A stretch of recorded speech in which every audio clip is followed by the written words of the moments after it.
still technically 15:59. I know.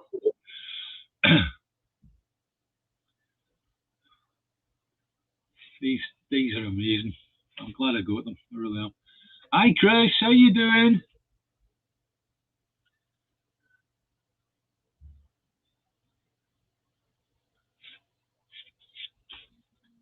Got my gloves on in the cabin. It's freezing.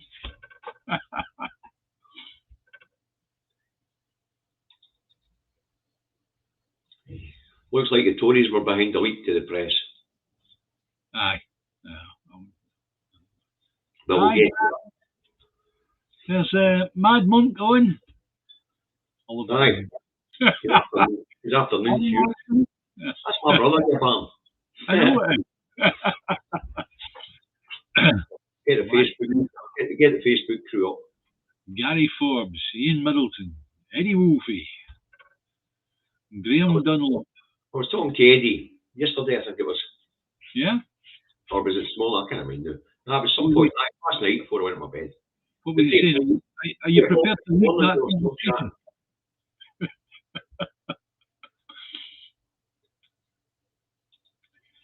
See, Hope this morning, Eddie and I were still chatting. Aye. As you do with a tinny of food. People are starting to pile on. That's good. The numbers are mounting. Hi Dale. Hi Nancy. Facebook. Julie, Kirsty. I've got Facebook up, mate. I'll put it off my phone. I'll put the Facebook comments up on my phone. That way I can keep on the real time. Okay. Anyway, good afternoon, folks. Aye. Well, I got up and climbed about my house. There's plenty to chat about. One thing I want to say before we actually get started is like, my condolences go to the parents and family of them Waynes that died falling through the ice down in England. That's such a heartbreaking story. Them wee souls. You imagine wee boys at blooming up the high door, blooming playing in the ice, and bang, out through they go. Bloody hell, that's awful. So anyway. Put the volume off on my phone. Right, good afternoon, folks. There's a few of you on board. Yep. Well, a wee look, get a tally. 76, we're getting there.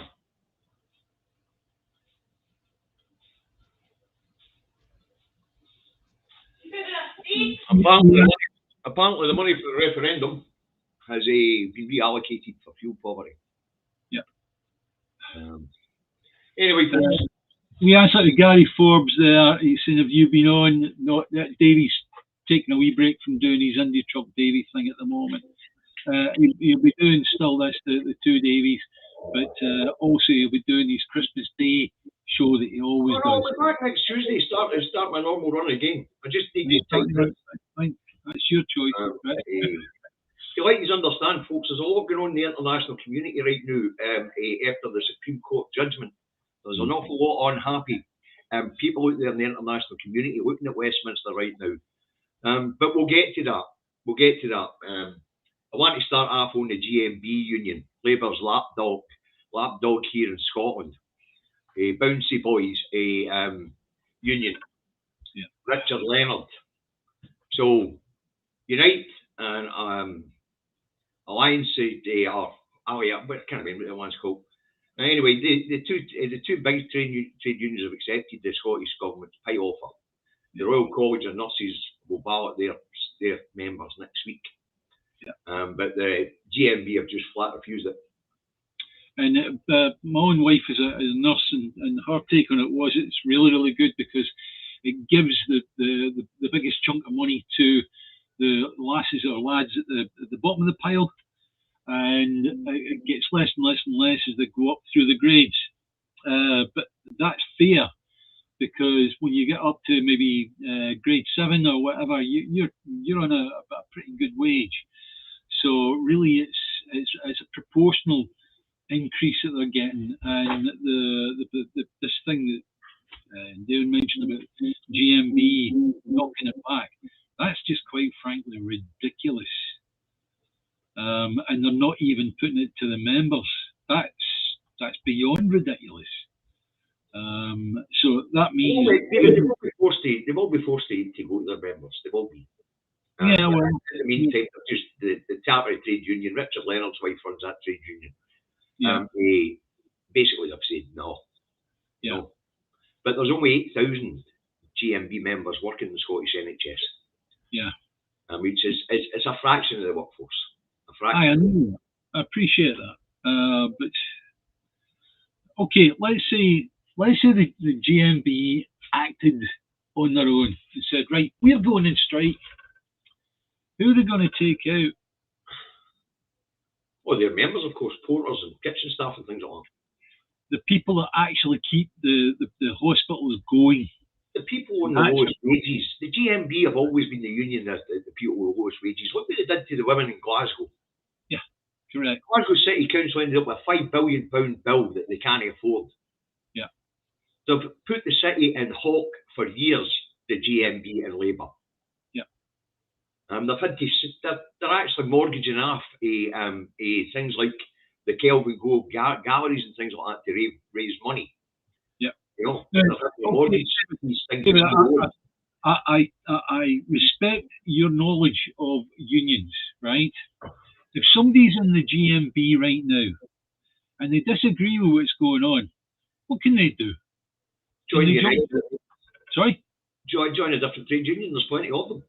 What trade union would you recommend? Do you have a recommendation for that? No. There's plenty of general workers' trade unions out there. Unite, Unison. There's hundreds of them. Yeah. It doesn't have to be the GMB. That's right. The GMB are just Labour's lapdogs in Scotland. Yeah. And they need teaching a lesson as far as this is concerned, because it's wrong. What they're doing is morally and ethically wrong. You know. They say if you don't have a magic money tree, David, there's no printing money here in Scotland to pay these people anywhere. That's right. Now, if Unison and Unite have said, okay, that seems like a fair offer, we'll put it to our members have accepted it, you'd expect GMB and the Royal College of Nurses to more or less go along. Yeah. You know, but we'll just need to wait and see. The Royal College of Nurses is the big one. If they accept it, then GMB are going to force to accept it. You know? Yeah.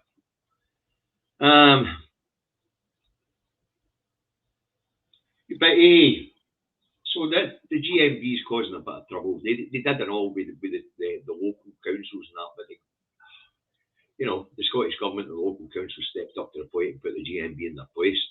Yeah. But it's up to the members to put them in their place. Yeah. But the GMB are one of the most heavily affiliated to Labour, here in Scotland especially. Yeah. They've been quite a disruptive influence, the same way that the Tory party has been a disruptive influence in the Scottish Parliament, trying to hold others not in the Scottish Parliament. The Labour's doing it in local government. You know, it's a sort of two-pronged attack. Yeah, yeah. You know, so we are beginning to see the state, but it's fit down, you know, through their political parties. But it's not on their necks. Now, talking about the state and stupidity, this immigration carry on. Small boat comes out, 40 people on it, apparently probably 8 of these, they've only found 4 bodies, you know, but they think there's 4 others missing. They'll get drones up out of the channel. Now, they've been throwing this dead cat on the table every time they're in trouble.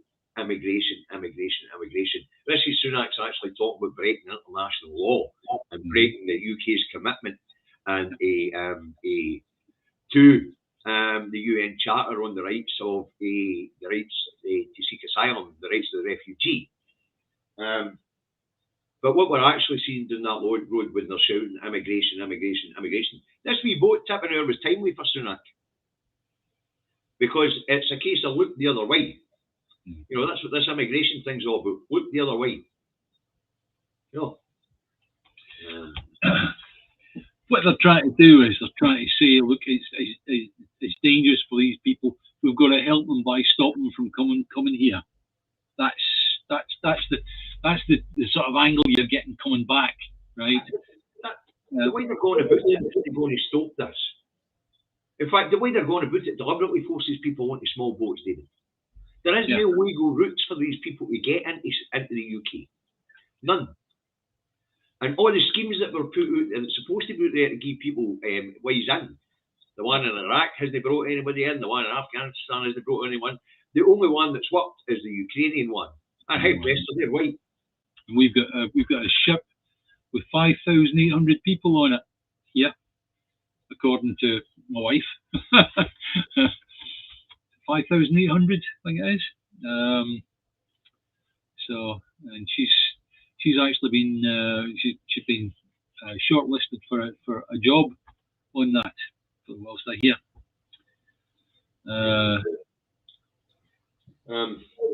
People are on about this cable that they're wanting to run for the north of Scotland into England to carry renewables. Let them buy it. Let them build it. Brilliant. I tell you what, it's a bit like let's give you a good analogy. It's like somebody building a business for you. You know fine well it's going to cost tens of millions of pounds to build this particular business, but somebody comes along and does it for you and then hands you the keys at the end of it. We get independence, there's a meter goes in that, and that's it, end of. Aye. Right? And it means then that any power that gets generated and sent south to England gets paid for. So don't complain about things like that. That's brilliant. That's a good thing.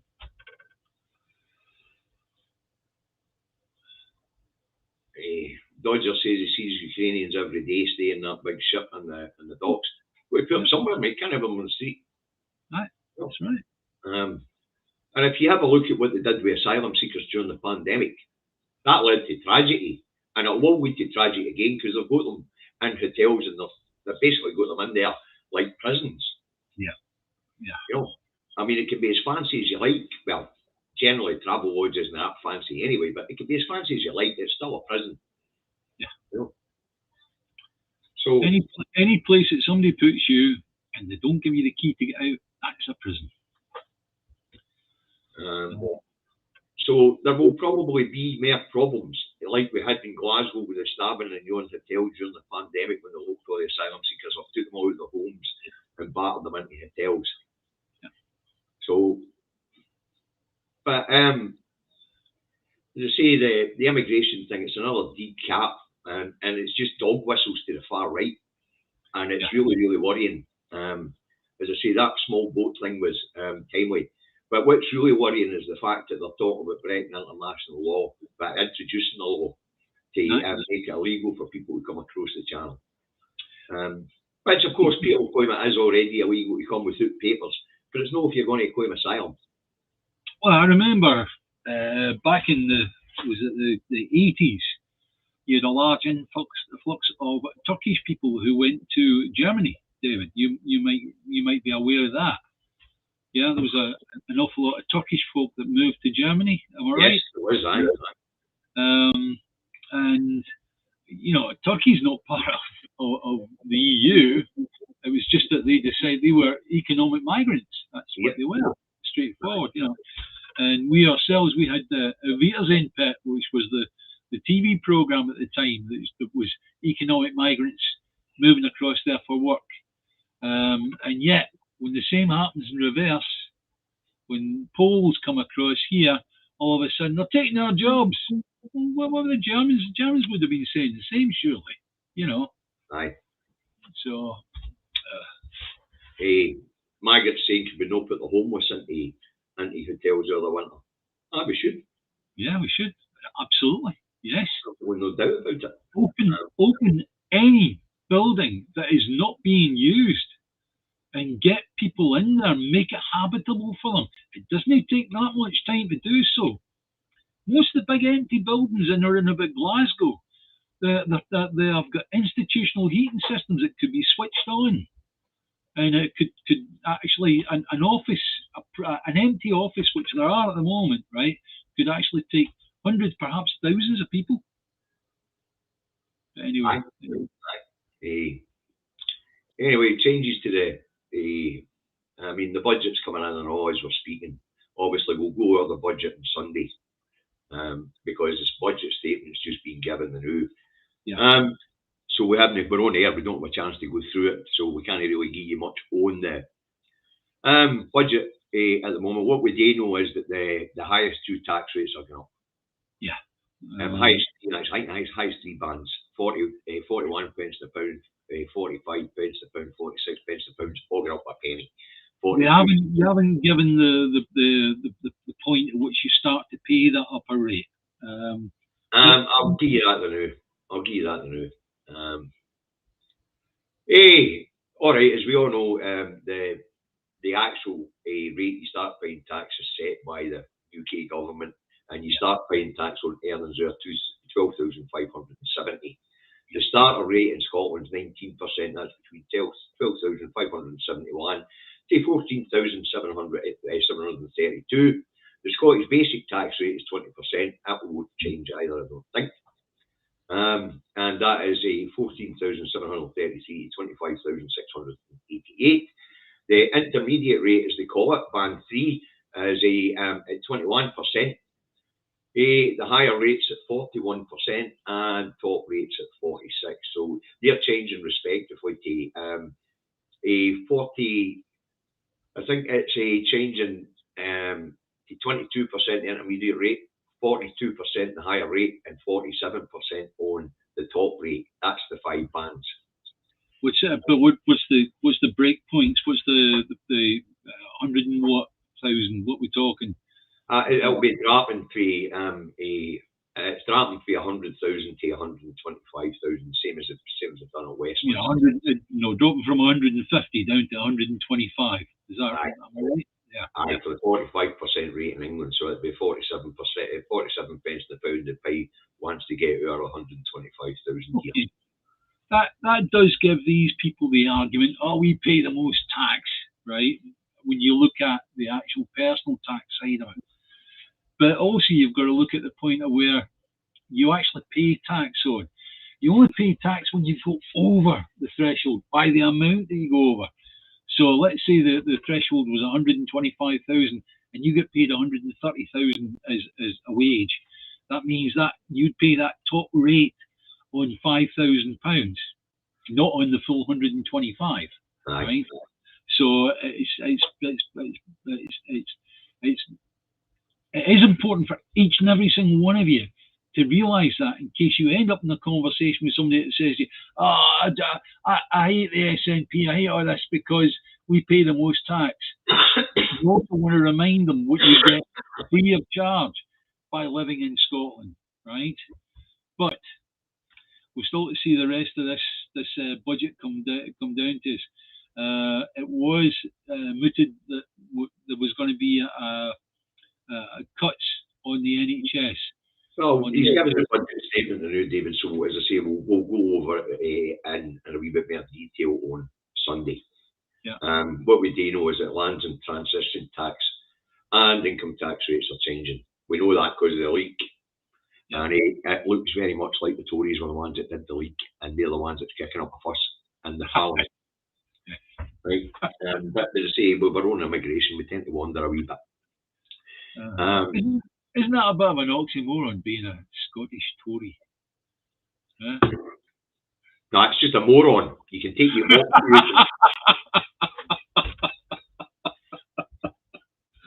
I love it. But as we know, there is a lot of unrest in the world right now at the direction of travel for Westminster, which brings us on to America last week.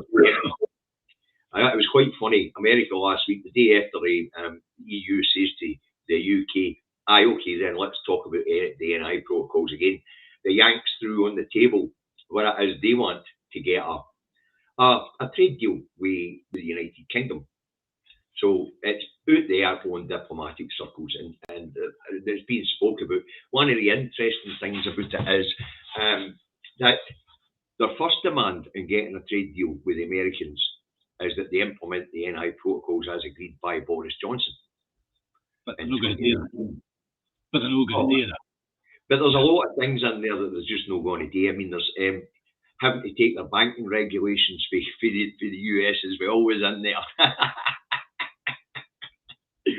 So the EU says, "I go then, we'll talk about it," and then the Yanks bang this on the table and say, "No, let's not talk about it. If you want to trade with us, implement the bloody things." You know, it was a piece of art. It was coordinated, of course. You can bet your boots it was coordinated. I wonder what concessions the Europeans have given the Americans. Yeah. You know, so there is a list of things that the US want the UK to comply with, most of which is no stomachable, like the NI protocols, giving up some of its banking regulations to Washington and things like that. So it's basically the Americans' attempt at a hostile takeover. No, but when you look at it, in between times, before the Americans got involved in that discussion, the EU had effectively annexed Northern Ireland. Yes, of course it has. Because, you know, you look at right, you made a deal, you wrote the deal, they say to the British government, right, now we're sticking to the deal, right? Whether you on Facebook, Dean says, "Where are the world-beating deals? There isn't any world-beating deals. Nobody actually wants to trade with the UK, especially with the direction of travel down that road," which we'll get to because there's a bit of unrest in the NATO alliance, but we'll get to that further. That's interesting. Wait to hear this, what Davies got to say about that with the NATO alliance. When we get to a wee bit further in, have I seen the Preston Journalist YouTube channel? All he goes on about is Scotland bad this, Scotland bad that. Listen, I don't really care. Jimbo. So what? Who gives a damn what Robert Preston's going to say? The problem for them doing that road is they're pointing up this road and saying Scotland bad. Well, actually, it's a bit like the immigration thing. It's not a dead cat on the table. It's to divert the English people's attention. I've been following the English press while I've been off, doing my daily broadcast, and things are much worse down that road. Much worse down that road. But I mean, the state of the NHS down there is absolutely frightening. I was reading a report in the Kent Times or the Kent Evening News. There is an average of 10 ambulances outside the hospitals in Kent at any one time, waiting up to 8 hours to drop the patients off. You know, and that's right across the southeast. And yet, our cuckoos in the nest in the Holyrood would happily say that all that's happening here, and it's not. To the extent it's no. We can't say that we don't have problems because we do. We've got problems. We know that. We've got problems. But nothing like that. Oh, Anthony, hope you're no late. If you're late, get your ass in the naughty step. There it's there. Naughty step. Can't get it in that wee picture. So, there's a lot of problems in England, and the immigration thing is just diverting attention away from trouble at Mill. And the press barons are helping the Tories out at this point in time. You know. Yeah. Can we just talk about maybe something that was just on the TV just before we came on here about the up in the Northern Islands, Orkney, Shetland, all the rest of it, about the power cuts. The fact that their overhead transmission cables have been overwhelmed with the amount of ice and they've broken, all the rest of it, right? This isn't new. This isn't a new problem, right? And when you think Shetland and Orkney are right in the centre of the energy platform for the British Isles, that they have any problem whatsoever. They have no gas whatsoever, and yet just off the blooming coast is one of the biggest gas platforms you've ever seen in your life, right? This is interesting, Anthony Ray there. When he's trying to share this video, I'm assuming he's trying to share it from YouTube, and he's trying to share it onto Facebook. He's been told this action, the action attempted is disallowed because the user has opted out of the Facebook platform. How interesting.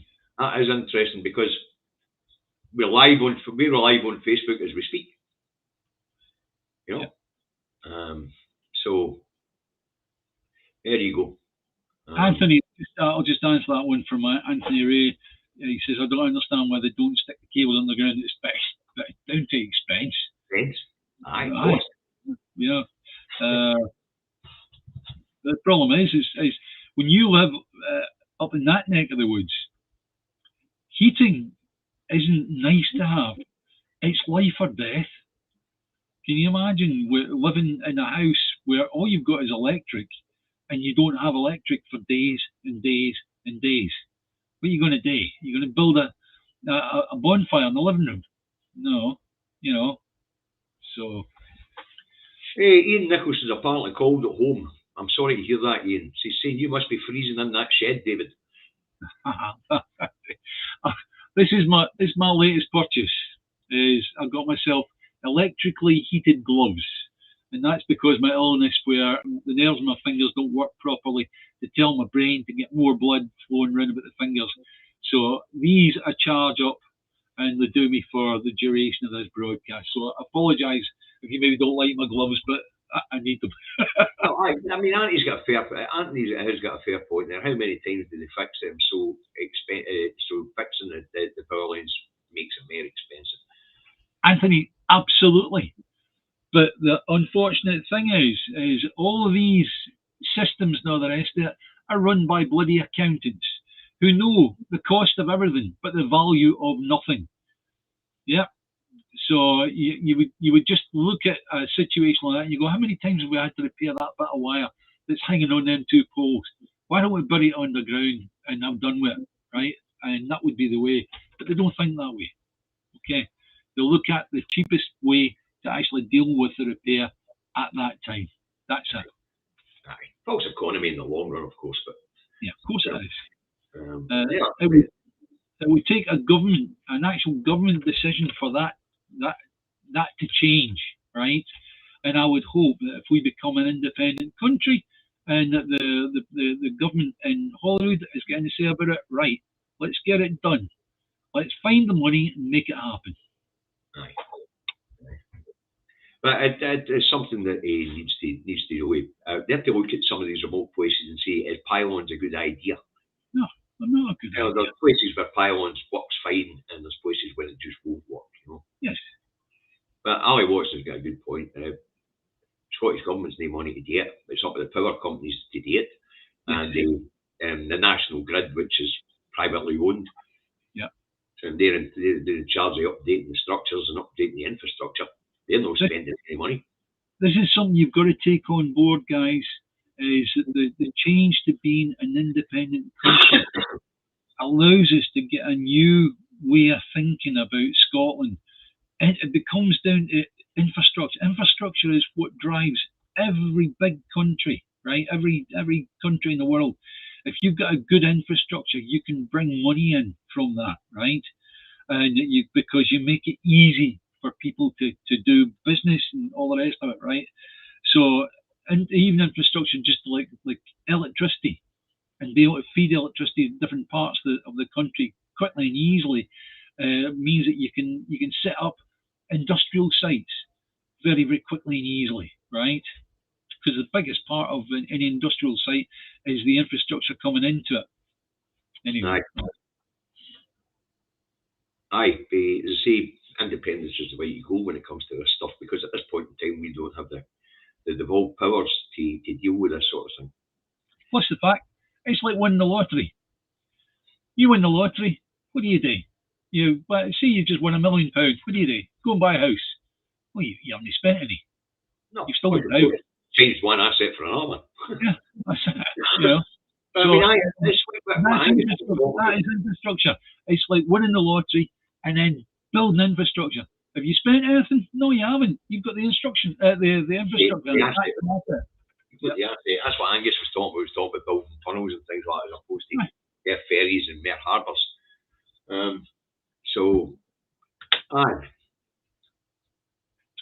Anyway, right.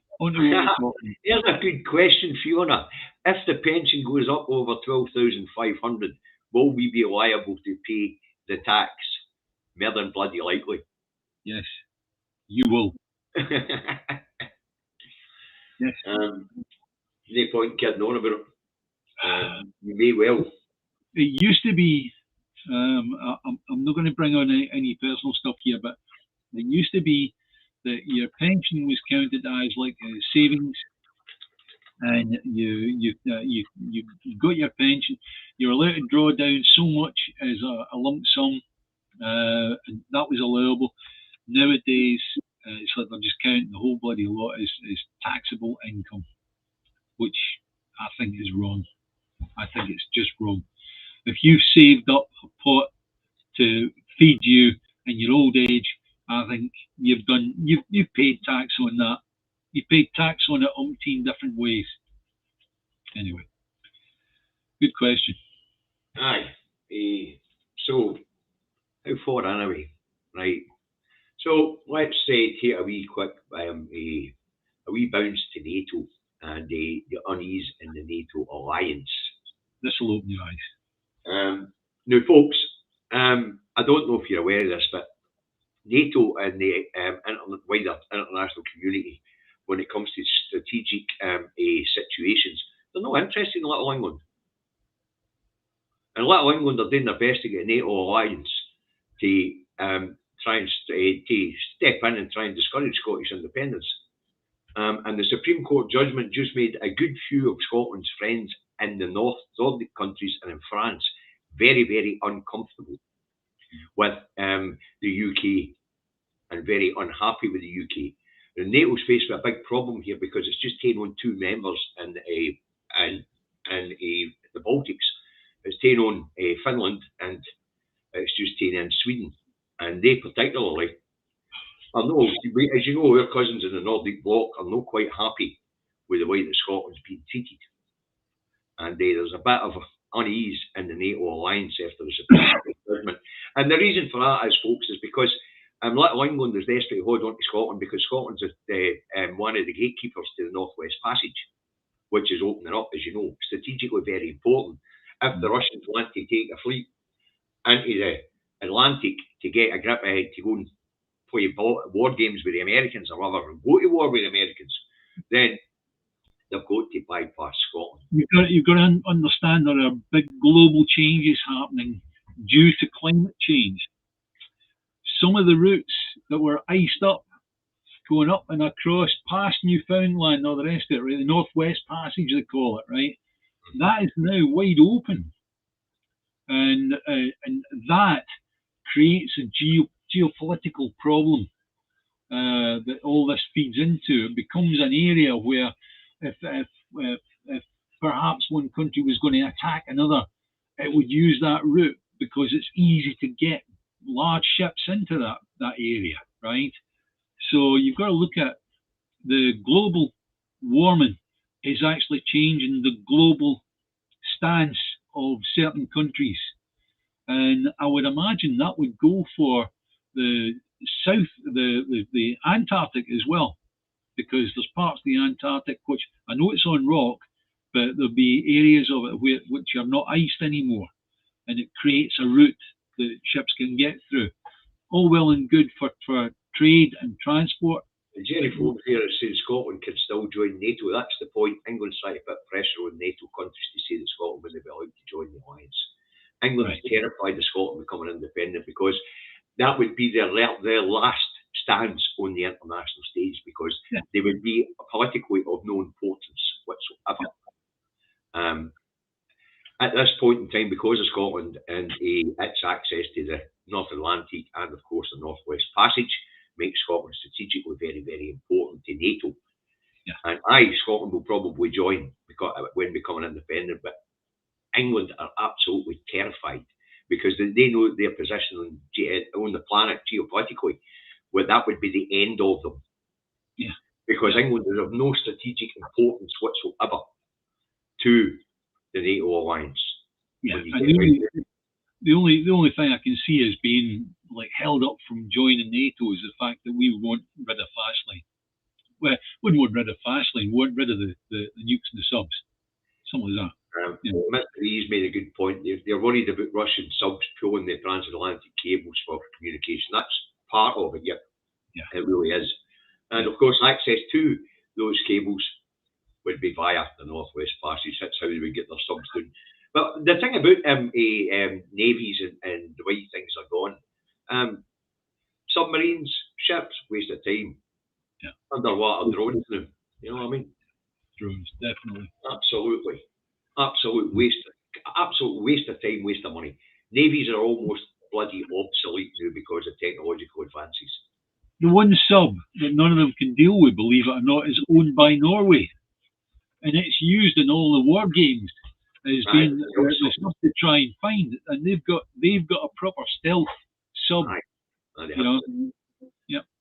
So as I say, there's a bit of uneasiness in the NATO alliance now, especially as I say, the Nordic bloc and its new members and France. After the Supreme Court judgment, they are no happy. So what do you think, David, is the long term prospect here? You know, we're asking for a plebiscite election now. The referendum is gone over the hills and far away, right? Or has it? We don't know. There seem to be things happening at the moment where the Scottish government are attempting to gerrymander things regarding the Scotland Act. They want to put an amendment and to change the Scotland Act. Okay, the chances are that it'll get batted away, right?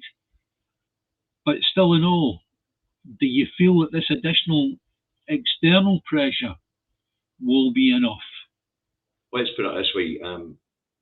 I've been looking at what's going on in the international community, especially since that declaration to the Supreme Court, and there's an awful lot of unhappy nations out there looking at little England. Yeah. Because it's 1967. In order to maintain their place on the Security Council, they had to declare to the United Nations that the UK was a state made up of component parts, voluntary component parts. Mm-hmm. They have just legally changed that status, which means that the UK's status within the United Nations even has changed. And as we know, Rishi Sunak's talking about breaking the convention on the rights of the asylum seeker, or the rights of refugees. And, you know, they have been trying to break many international treaties of late. Yeah. To be honest with you, the way little England's gone so far to the right, I wouldn't be surprised if they dumped somebody if they just walked away. Yeah. In order to hold on to Scotland and its wealth, they will probably isolate themselves in the international community. Yeah. That's how desperate they are.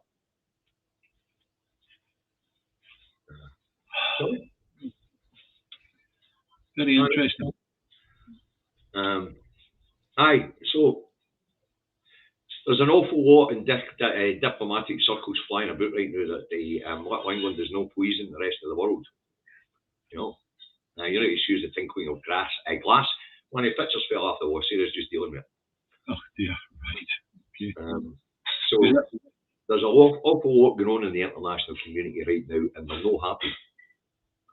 You know, Gary Forbes says England can have the nukes. Well, no, in actual fact, they rent them from America, so the nuclear weapons can go back to America. Surely, yeah. No, that's one of the options we're looking at prior to the last referendum was either moving to Northern Ireland or to the west coast of America. The last time, before Blair, if we talk back to the early times of Labour in my life, they actually talked about Trident and it being called Rent a Rocket. Aye. And I forget who it was. It was the Chancellor at the time. Oh, what's he called? Forget what he's called. I actually quite liked him. He called everybody a silly Billy, and he spat all the time. if you ever watched Spitting Image. No. Yeah, codes. That's right. You've got your phone up the Pentagon and ask them for that. We want to nuke Russia. Yeah, hang on a second. We'll have a look about for the codes here. No, sorry, we can't find them. You'll just have to do something else.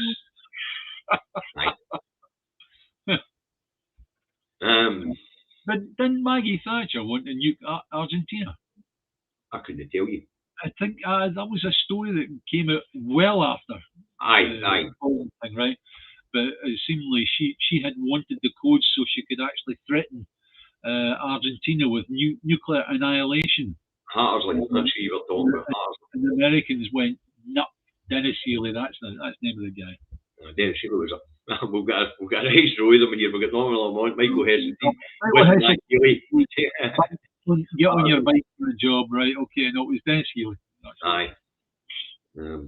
But so as I say, there's a lot of unhappiness out there in the international community at the moment, especially after the Supreme Court judgment. But it was fantastic. It was a cracker, you know, with the Americans in Europe last week. Europe, I will help you bang America. Oh, you bloody will, won't you? Thank you. You know, as I say, there's a lot of very unhappy, and there's a bit of unhappiness in NATO as well. As I say, because Scotland is a strategically important part of these islands. This tends to happen, doesn't it, geopolitically, when there is a lack of leadership. Yes. When a weakness is perceived. I mean, look at how they went on Biden because he was seen as weak over the Afghanistan thing. And now it's the British government. They are seen to be weak, so therefore you've got the EU and America piling in, going, "Oh no, you'll do this, you'll do what we tell you," you know. Aye. But some of the stuff that the Americans have put in, like the financial regulation and all that, it's mental. It's just stuff that just couldn't be stomached by London, you know, or the city, you know. Yeah. And as we know, the city's no doing well. No. You know, the City of London, money's fleeing the City of London at a rapid rate of knots. I mean, Truss's money budget, 7.5 billion bailed out after that. Yeah. Just pulled their money out. Nah, we'll keep that in London anymore. France is now taking over as a bigger. Paris is now taking over as a bigger financial centre than London. They've now got the biggest stock exchange in Europe, and they've got a fair chunk of Europe's business now, stuff that used to run through London. Well, do you remember the banking crisis? Right. Okay. So I'll give you a personal thing here. Right. When you've got a good chunk of money in the bank, and you see problems happening with the banks and all the rest of it, right? That, if it doesn't worry you, you're a fool, right? And I can assure you, there'll be people now with their bank accounts stuffed with money, and they are worrying whether it's safe in the UK, especially with the fact the Bank of England has put that interest rate up by not 0.25%, but by 0.5% today. That's dangerous. They're swerving onto dangerous territory financially, and obviously your London Stock Exchange, all the rest of it, all your financial stuff that goes on in London, all of that seems to be limping, and people will pull out their money and they'll put it elsewhere. Aye. It's not a case of they won't. They are. Yeah. Money's fleeing London at a rapid rate of knots. Yeah. And as we know, the UK's rich don't keep their money here in the UK. They keep it offshore. That's right. You know. Do we get to a point where the offshore tax havens are going to start to feel the pinch as well?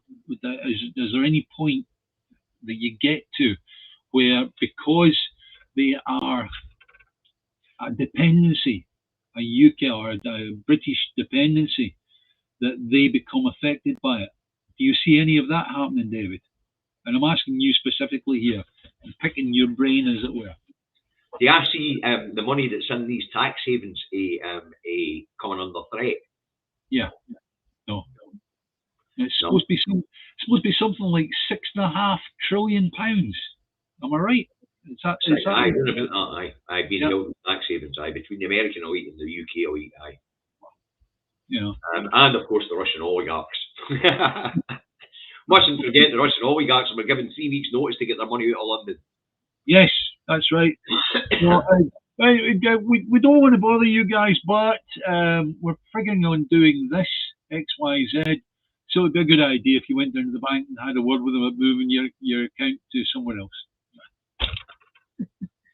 And what they did, the Russian oligarchs, what they did was they offshored their properties in London as well. Yeah. You know. But no, I don't see. I mean, let's have a look at it, right? With the Panama Papers, with the Paradise Papers, you know, the press quashed it. That's right. You know, you can find all this stuff online, but general public don't go looking the sort of places I go looking for news. I don't know if any of you have seen any of the Harry and Meghan thing on Netflix. Right? My wife Leslie watched it the other night there, and I was going, "Oh, for goodness sake!" Right? There was lots of things in it where I went, "No, that can't be right," you know. But the one thing that you've got to remember when Harry talks about the family, right, and he sees he's remembering here, he sees the Queen as being her ideas keep the firm together, right? She had offshore accounts sitting there with billions in, right? And that was keeping the family nice and cushy, right? So I'm sorry, I'm a Republican. I want rid of them. I want rid of them. I like the Harry and Meghan thing because I see them as a bomb that's going to go off in the royal family very, very shortly indeed. Apparently, a Mog's on a question time of night. Oh, this was an important one. That's why they're giving bankers bonus to keep the bankers in London. That's correct. That's why they're lifting caps on their bonuses and things like that. Yeah. It's not working. The banks are still moving the key staff to other European cities. It's not working. It's like if you're in a business and you identify that it's failing. If you're a fool, you sit there and you let it fail, and then you have to deal with people going, your business failed, right? That's the same as the financial sector in London right now. It's failing. And anybody that's sensible is going to go, well, I want to be where the success is. I'll move to America, I'll move to Paris or whatever, right? Amsterdam, they've all become massive centres because of Brexit. That's right. So it's interesting about the corruption stuff. Davies said last week in his programme it looked like Mrs. Moan was selling up and going to take a runner. Well, it turns out it's true. Yeah. Their estate in the Isle of Man's up for sale, the yacht's up for sale, the house in London is up for sale, and they're looking at a place in the south of France. Is she not going to pay the money back, David? No, I think she's fucking off to Monaco, to be honest with you. But I did say last week it looks like she's doing a runner. Yeah. And it does look like she's doing a runner. In fact, we know she's doing a runner. Everything's up for sale.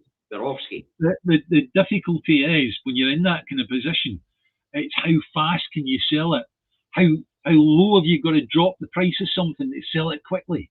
Well, the price tag in the house in London is 29 million.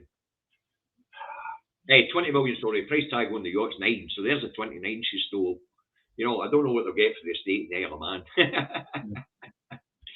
But it looks like they're off.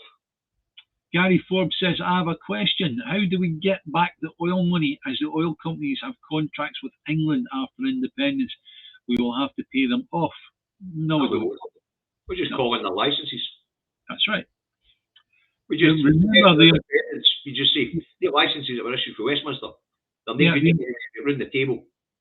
The important thing to remember, Gary, is when we discovered oil round about Scotland, right?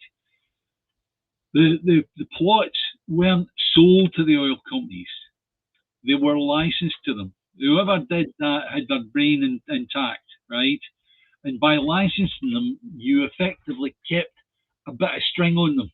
And the company that was doing the Ali's restaurants not that far away from Monaco, so he's going to end up doing see Michelle. Okay. Yeah, the yacht. Ali Watson said the yacht is 10 billion. 10 million. I take it right. Okay. Jim, where have you been? What are you doing? Hang on a second. No, that's the big step. That is. Bloody finished. She and her husband actually stole 65 million. Is that right, Sir Simon? I'm only aware of that. I've not been looking at the domestic scene while I've been off. I've been looking at geopolitics while I've been off writing the end show. Remember, it's on, apparently the yacht's on Boat Finder for 10 million. Anyway, the boat's called Lady M, if I remember correctly. Yeah, remember, that female is the one that basically worked for Better Together, right? And she got her ermine frock on the back of that, right? And now she's shown what a dreadful person she is by being involved in such it's a dreadful to be involved in a fraud like that. Shows you what Facebook's got a good point. And the point is, sorry, Stephen, Stephen Kelly's on Facebook, and he's saying, can our government no sue Moan for stealing Scottish taxpayers' money? Probably not. No. Sorry. Because the crime wasn't committed against Scottish taxpayers. Yeah. It was committed against UK taxpayers. Yeah. And Scottish taxpayers, the Scottish income tax anyway, is a separate system altogether, as we just spoke about in Swinney's budget. You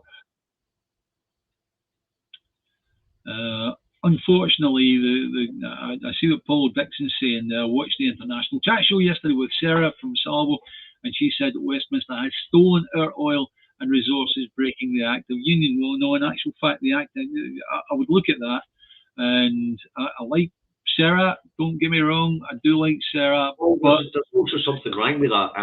Say broke the Act of Union. Yeah. It doesn't matter about the Acts. The treaty is the important thing. That's right. The Acts are subsequent laws that bound everything together. Yeah. The treaty is the actual important thing. Yeah. I'm not to disagree with Sarah.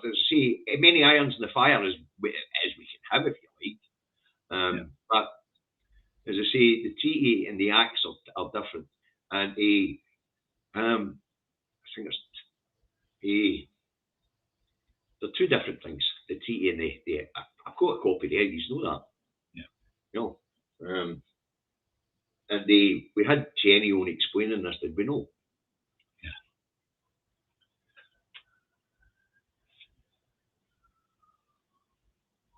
Yeah. You're hoping that the Scottish government, Anthony's hoping that after independence, the Scottish government will sue Facebook for every penny they can for manipulating our elections and a right to have freedom of speech. Yeah, or whatever they're called this week. Whatever they're called this week. Aye, maybe the Moans will move in with Philip Green, ex-British Home Stores, who lives in Monaco, doesn't he? I think so. I think that's where he ran away, you know. After robbing everybody's pensions and everything. I think they'll be doing better than sofa surfing, I can assure you. Aye.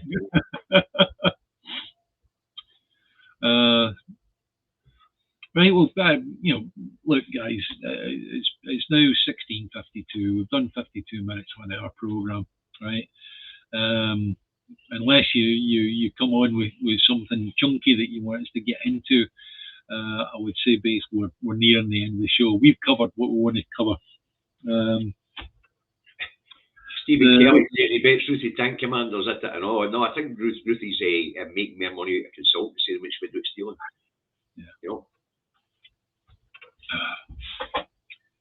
Oh, and Simon McFarlane done some work for Moan in Glasgow. Apparently she was vicious.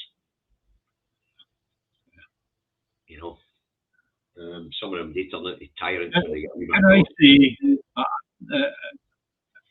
I can imagine she was.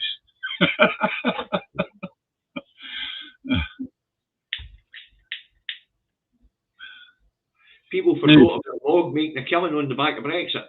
Of course they did. Nobody's telling anybody this stuff. This company, Somerset Asset Management, has made a fortune at Brexit. Yeah. Betting against the British economy. Yeah. And no doubt his company made a fortune and all out of Truss and her stupid wheeze that cost us all. Which one of the acts of union do you want to repeal? Yeah, that's an interesting one. Repeal the Act of Union. Which one? Which one? Yeah. I think it was 28. 28 subsequent acts come out of that treaty. So, take your pick. What one do you want to do? Which of the acts would you like to do away with? They say that people get this a wee bit confused. What we want to repeal is the Treaty of Union. And that does away with all the acts of union. Yes. Or all the acts of that treaty. Yeah. The acts are just clauses, subsections. Yeah, well, Nathan, as you imagine, two countries have a treaty, right? And then in each of the parliaments, they have an act that they enable in order to make that treaty happen. So it's not as straightforward as you think, right? And but however, a treaty between two countries, you should be able to take it as a piece of paper and go, and that's it. Everyone's got a cracking point here. She thinks Trudge's budget came from the ERG, who always bet against the UK economy. I believe that. Oh, absolutely. Could Jan Kerry no do a legal case to the UN or International Court of Justice where democracy is being denied? Stephen, there's all these things that could be done. Yeah. You know, you heard Angus, they should have passed the bloody bill and let somebody challenge it. Yeah. You know? They should just went ahead and published that bloody, put that bill through Parliament and they took it into law. And then see what the challenge would have been. David, you're missing one. Pete Boggs says if Scotland pays back the 15 trillion in subsidies owed, only then will they be allowed independence. 330. That's 15 trillion in subsidies. Aye, that's what we've given England with our resources, you spanner. Subsidies. We don't get any subsidies, Pete. You must be in England. Yeah. Wow. Don't worry, Pete. You'll catch up eventually. Don't worry, right? Do I still think we'll be in the UK Union in 5 years' time from now? I bloody well hope no. I hope no. Bloody heck. But I think Angus is a great idea. Yeah. Aye, that's more like it. 15 trillion was been stolen out by the UK out of Scotland's territory owned assets. What subsidies? I mean, they haven't got a Scooby, have they? Well, Mark Carney, he's the guy that said the asset value that's sitting under the North Sea, and he put a number on it. He says north of 4 trillion. Yeah. Aye. Yeah. So. North of 4 trillion, and he also said that the Scottish financial sector is worth 1.5 trillion on its own. That's right. You know, and that's just two sectors. You know, they're talking about subsidies. We don't get subsidised. Wow. These people really are ignorant and they believe the piss. They don't watch a House of Commons where they stood up and said, we need to hold on to Scotland for its assets. And they don't watch a House of Commons where they've said they're going to use Scotland's assets to pay their debt. Yes, I know.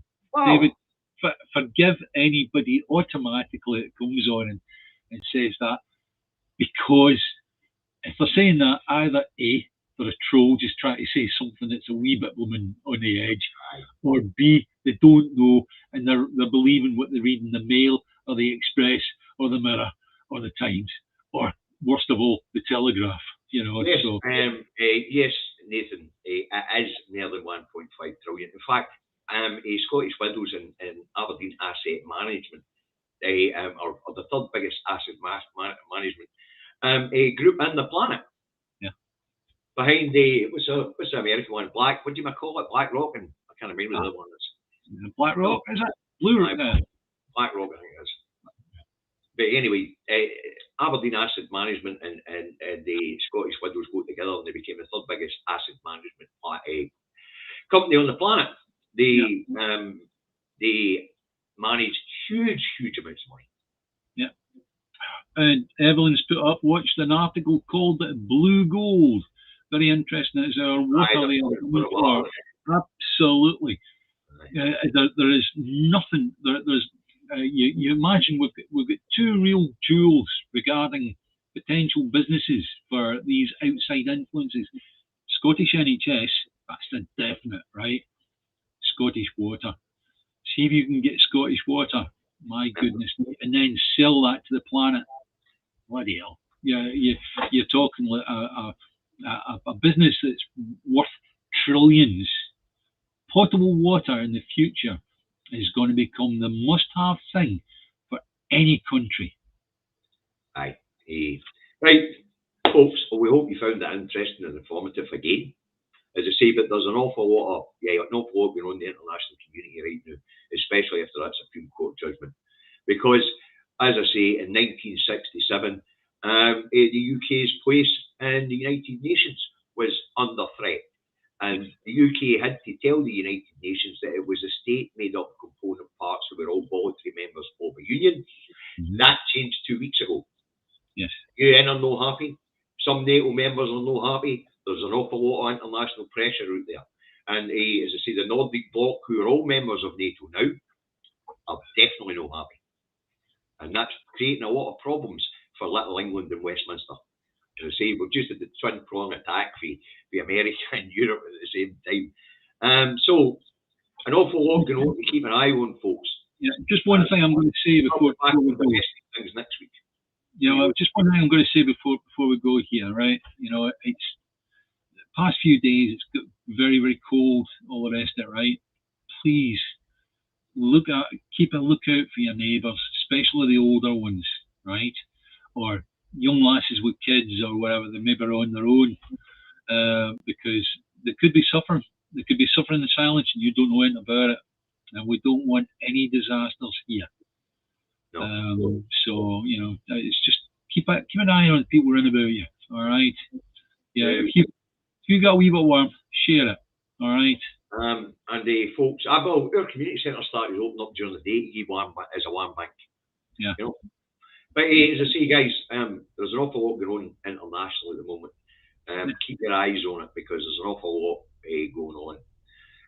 But I'll be back on domestic stuff again next week. And David and I will be back Sunday, 3 o'clock, where we'll probably dismantle the budget.